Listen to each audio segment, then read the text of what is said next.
Imran says he stands by Army Islamabad, Pakistan. Tehreek-e-Insaf PTI chairman Imran Khan on Sunday said he stands by the army and quipped that if they would not support the army, would India or the State Department do so? Imran warned of launching the last street movement against the Sharifs, who he alleged were hell-bent on saving their ill-gotten Rs. 300 billion while maligning the judiciary and the army. He said that traditional politics had brought Pakistan to the present situation, wherein the country was in debt and its passport commanded no respect internationally. He asserted that the nation was in need of new politics based on merit.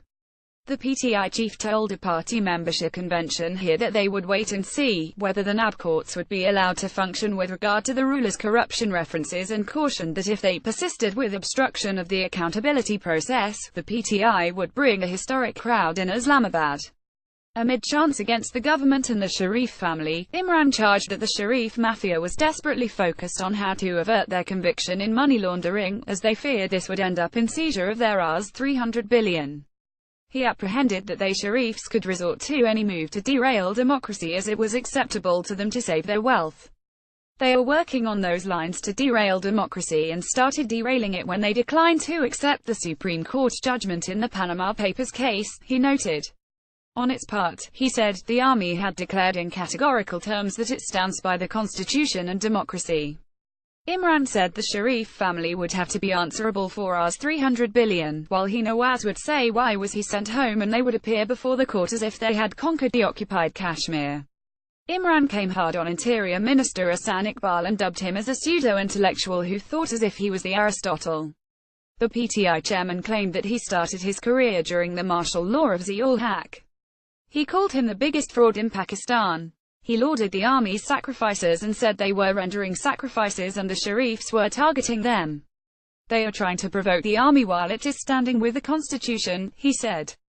Imran alleged that the rulers had done nothing but use their power to accumulate wealth, and instead of spending on education and health, provision of clean drinking water and provision of justice, they spent on mega-projects to shift money abroad.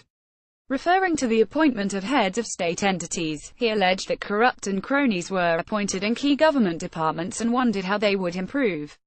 He quoted the names of Ish Akhtar, Qamar Zaman and Zafar Hijazi in this connection. Imran said the rulers had destroyed the nation with their corrupt practices. He contended that the main problem was that the powerful never thought they could ever be held accountable for their actions, as they were above the law.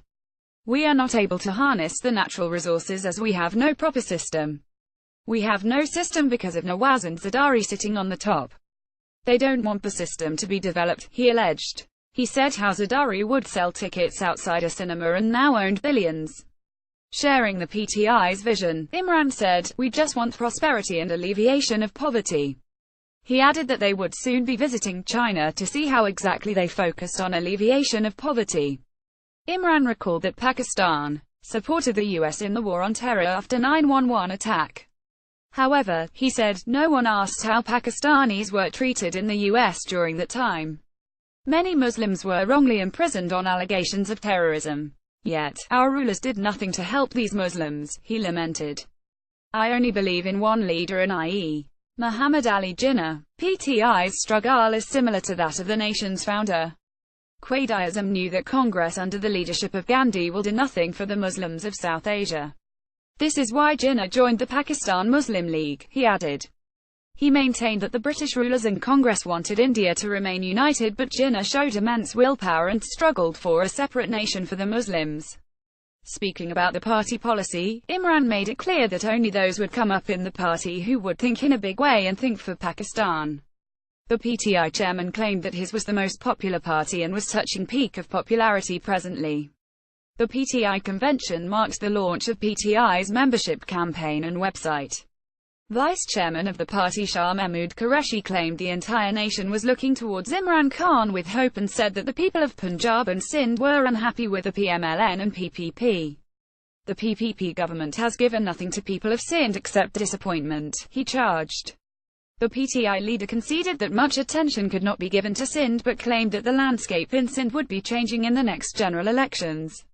He alleged that the centre was doing injustice to Khyber Pakhtunkhwa. Earlier, in his speech, PTI Secretary-General Jahangir Tareen praised Imran and said that PTI was a product of Imran Khan's efforts.